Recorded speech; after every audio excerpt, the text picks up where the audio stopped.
ಹುಲಿಯ ಬೆನ್ನಲ್ಲಿ ಒಂದು ಹುಲ್ಲೆ ಹೋಗಿ ಮೈದು ಬಂದನೆಂದೆಡೆ ಇದು ಕಂಡು ಬೆರಗಾದೆ. ರಕ್ಕಸಿಯ ಮನೆಗೆ ಹೋಗಿ ನಿದ್ರೆಗೈದು ಬಂದನೆಂದೆಡೆ ಇದು ಕಂಡು ಬೆರಗಾದೆ. ಯಮನ ಮನೆಗೆ ಹೋಗಿ ಸಾಯದೆ ಬದುಕಿ ಬಂದನೆಂದೆಡೆ ಇದು ಕಂಡೆ ಬೆರಗಾದೆ ಗುಹೇಶ್ವರ. ಇಲ್ಲಿ ಮೊದಲಿಗೆ 3 ರೂಪಕಗಳಿವೆ. ಹುಲಿಯ ಹಿಂದೆ ಒಂದು ಜಿಂಕೆ ಹೋಗಿ, ಅಂದರೆ ಹುಲ್ಲೆ ಅಂದರೆ ಜಿಂಕೆ, ಹುಲ್ಲೆ ಹೋಗಿ ಮೇಯ್ದು ಬರುವುದು. ರಾಕ್ಷಸಿಯ ಮನೆಗೆ ಯಾವನಾದರೂ ಮನುಷ್ಯ ಹೋಗಿ ನಿದ್ರೆ ಮಾಡಿ ಬರುವುದು. ಯಮನ ಮನೆಗೆ ಹೋಗಿ ವ್ಯಕ್ತಿ ಸಾಯದೆ ಬರುವುದು. ಇವು 3 ಅಸಾಧ್ಯಗಳು. ಹಾಗಾಗಿ ಅಲ್ಲಮರು ಈ ವಚನದಲ್ಲಿ ಇದನ್ನು ಕಂಡು ಬೆರಗಾದೆ ಎಂದು ಹೇಳುತ್ತಿದ್ದಾರೆ. ಅಂದರೆ ಇಂಥ ಅಸಾಧ್ಯಗಳನ್ನು ಸಂಭವಿಸುವುದು ಸಾಧ್ಯವೇ ಎಂಬ ಆಶ್ಚರ್ಯ ಅಲ್ಲಮರದು. ಇಲ್ಲಿ ಹುಲಿ ದುರಾಸೆಯ ಸಂಕೇತ, ಜಿಂಕೆ ಜೀವಾತ್ಮದ ಸಂಕೇತ. ಭೋಗದಿಂದ ಕೂಡಿದ ಈ ಜಗತ್ತು ಈ ಹುಲ್ಲೆ ಅಂದರೆ ಜಿಂಕೆ. ಅಂದರೆ ಮನುಷ್ಯರು ದುರಾಶೆಯ ಬೆನ್ನು ಹತ್ತಿ ಹೋಗಿ ಮೇಯ್ದು ಬರಲು ಸಾಧ್ಯವಿಲ್ಲ. ಏಕೆಂದರೆ ಹುಲಿ ಜಿಂಕೆಯನ್ನು ತಿನ್ನುತ್ತದೆ. ದುರಾಶೆಗಳು ಮನುಷ್ಯರನ್ನೇ ತಿಂದು ನಾಶಪಡಿಸುತ್ತವೆ. ರಕ್ಕಸಿ ಎಂಬುದು ಕೂಡ ಮೋಹದ ಸಂಕೇತ. ಇಂತಹ ರಾಕ್ಷಸಿಯ ಸಹವಾಸ ಮಾಡಿ ಯಾರಾದರೂ ಬದುಕುಳಿಯಲು ಸಾಧ್ಯವೇ? ಖಂಡಿತವಾಗಿಯೂ ಸಾಧ್ಯವಿಲ್ಲ.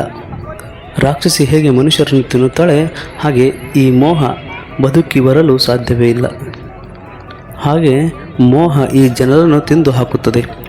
ಇನ್ನು ಯಾರಾದರೂ ಯಮನ ಮನೆಗೆ ಹೋಗಿ ಮತ್ತೆ ಬದುಕಿ ಬರಲು ಸಾಧ್ಯವೇ ಇಲ್ಲ. ಅಂದರೆ ಈ ಜಗತ್ತಿನಲ್ಲಿರುವ ಎಲ್ಲ ಶರೀರಗಳು ಯಮನ ಮನೆಗಳು.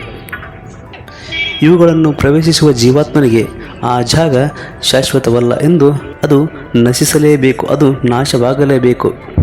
ಅಂದರೆ ಒಟ್ಟಾರೆಯಾಗಿ ಈ ಜೀವಾತ್ಮ ಅಥವಾ ಮನುಷ್ಯರು ಈ ಭೂಮಿಯ ಮೇಲೆ ದುರಾಸೆ, ಮೋಹ, ಶರೀರಗಳಲ್ಲಿ ಹೊಕ್ಕು ವಿನಾಶ ಹೊಂದುತ್ತಾರೆ ಹೊರತು ಅಲ್ಲಿಂದ ಹಿಂದೆ ಬರಲು ಯಾರಿಗೂ ಸಾಧ್ಯವಾಗಿಲ್ಲ. ಹಾಗೇನಾದರೂ ಆದರೆ ನಿಜಕ್ಕೂ ಅದು ಆಶ್ಚರ್ಯಕರವಾದ ಮಾತು ಎಂದು ಅಲ್ಲಮರು ಇಲ್ಲಿ ಹೇಳುತ್ತಿದ್ದಾರೆ. ಉದಕದೊಳಗೆ ಕಿಚ್ಚು ಹುಟ್ಟಿ ಸುಡುತ್ತಿದ್ದದ್ದು ಕಂಡೆ, ಗಗನದ ಮೇಲೆ ಮಾಮರವ ಕಂಡೆ, ಪಕ್ಕವಿಲ್ಲದ ಹಕ್ಕಿಯ ಬಯಲು ನುಂಗಿತ್ತ ಕಂಡೆ ಗುಹೇಶ್ವರ. ಇಲ್ಲಿ ಉದಕ ಎಂಬುದು ಮನಸ್ಸಿನ ಸಂಕೇತ. ಅಲ್ಲಿ ಕಿಚ್ಚು ಹುಟ್ಟಿ ಅಂದರೆ ಶಿವಜ್ಞಾನ ಹುಟ್ಟಿ ಮನಸ್ಸಿನ ಒಳಗಿರುವ ಭೋಗದ ವಿಷಯಗಳ ವಾಸನೆಗಳೆಲ್ಲ ಸುಟ್ಟು ಹಾಕುತ್ತದೆ. ಇಲ್ಲಿ ಗಗನ ಎಂಬುದು ಬ್ರಹ್ಮಾಂಡವನ್ನು, ಮಾಮರ ಎಂಬುದು ಪರಮಾನಂದವನ್ನು ಸಂಕೇತಿಸುತ್ತದೆ. ಅಂದರೆ ಶಿವಜ್ಞಾನ ಎಂಬ ಕಿಚ್ಚು ನಮ್ಮ ಭೋಗದ ವಾಸನೆಗಳೆಲ್ಲ ಸುಟ್ಟ ಮೇಲೆ ಜೀವಾತ್ಮನು ಗಗನವನ್ನು, ಬ್ರಹ್ಮಾಂಡವನ್ನು ಏರುತ್ತಾನೆ, ಅಂದರೆ ತಲುಪುತ್ತಾನೆ. ಅವನು ಪರಮಾನಂದವನ್ನು ಹೊಂದುತ್ತಾನೆ. ಇಲ್ಲಿ ಪಕ್ಕವಿಲ್ಲದ ಹಕ್ಕಿ ಎಂಬುದು ನಾನು ಮತ್ತು ನನ್ನದು ಎಂಬ ರೆಕ್ಕೆಗಳಿಲ್ಲದ ಜೀವಾತ್ಮದ ಸಂಕೇತವಾಗಿದೆ. ಇದು ಒಮ್ಮೆ ಬ್ರಹ್ಮಜ್ಞಾನವನ್ನು ಅಂದರೆ ಆನಂದವನ್ನು ಪಡೆದ ಮೇಲೆ ಬಯಲನ್ನು ನುಂಗುತ್ತದೆ.